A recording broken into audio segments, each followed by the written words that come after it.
Students, आज हम लोग अलंकार पढ़ेंगे। बच्चों 8th क्लास में भी आपने अलंकार पढ़ा होगा। अलंकार का अर्थ होता है आभूषण। आभूषण मतलब गहना। जैसे स्त्री की शोभा जो है गहना या आभूषण पहनने से बढ़ जाती है, उसी प्रकार से काव्य की शोभा बढ़ाने के लिए अलंकारों का प्रयोग किया जाता है। तो अलंकार के दो मुख्य भेद होते हैं, एक शब्दालंकार और दूसरा अर्थालंकार। फिर शब्दालंकार के भी कई भेद होते हैं और अर्थालंकार के भी। आपके कोर्स में इस बार 9th क्लास में शब्दालंकार के 3 भेद हैं, अनुप्रास अलंकार, यमक अलंकार और श्लेष अलंकार। ठीक है बच्चों, तो चलिए देखते हैं पहले अनुप्रास अलंकार। अनुप्रास अलंकार की परिभाषा है जहाँ पर एक ही वर्ण या अक्षर एक से अधिक बार प्रयोग होता है, वहाँ अनुप्रास अलंकार होता है। ठीक है बच्चों, तो जहाँ एक ही वर्ण मतलब अक्षर एक से अधिक बार कई बार आता है, वहाँ अनुप्रास अलंकार होता है।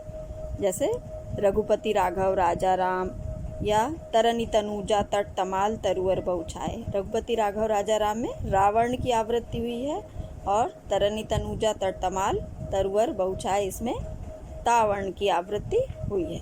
तो जहाँ एक ही वर्ण या अक्षर की आवृत्ति एक से अधिक बार होती, वहाँ अनुप्रास अलंकार होता है। ठीक है बच्चों, चलिए अब देखते हैं यमक अलंकार। यमक अलंकार में क्या होता है, जहाँ एक ही शब्द एक से अधिक बार प्रयोग होता है किंतु उसके अर्थ अलग अलग होते हैं। यहाँ अंतर है, देखिए, एक ही शब्द की आवृत्ति एक से अधिक बार होती है और उसका अर्थ जहाँ पर अलग अलग होता है, वहाँ यमक अलंकार होता है।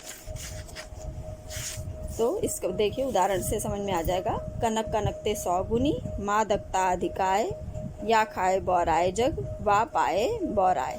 तो इसमें कनक शब्द का प्रयोग 2 बार हुआ है। एक कनक का अर्थ है सोना और दूसरे का है धतूरा, तो इसलिए यहाँ पर यमक अलंकार है। ठीक है बच्चों, तो जहाँ शब्दों की आवृत्ति होती है लेकिन उनका अर्थ अलग अलग होता है, वहाँ पर यमक अलंकार होता है। अब तीसरा शब्दालंकार का भेद है श्लेष अलंकार। इसकी परिभाषा क्या है, जहाँ शब्द एक बार प्रयोग हो किंतु उसके कई अर्थ निकलते हो। ठीक है, तो जहाँ कोई एक शब्द जो है वो एक ही बार आए किंतु उसके कई अर्थ हों, वहाँ श्लेष अलंकार होता है। ठीक है, उदाहरण से देखिए इसको। रहीमन पानी राखिए, बिन पानी सब सून, पानी गए न उबरे, मोती मानस चून। ठीक है, तो यहाँ क्या है, रहीमन पानी राखिए। पानी शब्द एक बार प्रयोग हुआ है लेकिन उसके अर्थ अलग अलग हैं। मोती के पक्ष में क्या है, उसकी चमक, पानी का अर्थ है चमक। ठीक है, और मानस मनुष्य के पक्ष में क्या अर्थ है, पानी का सम्मान, मनुष्य का सम्मान।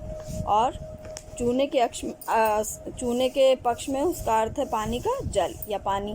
तो ठीक इस तरह से पानी शब्द के 3 अर्थ हैं, अलग अलग हैं, इसलिए यहाँ पर श्लेष अलंकार है। तो जहाँ शब्द एक बार आता है किंतु उसके कई अर्थ होते हैं, वहाँ श्लेष अलंकार होता है।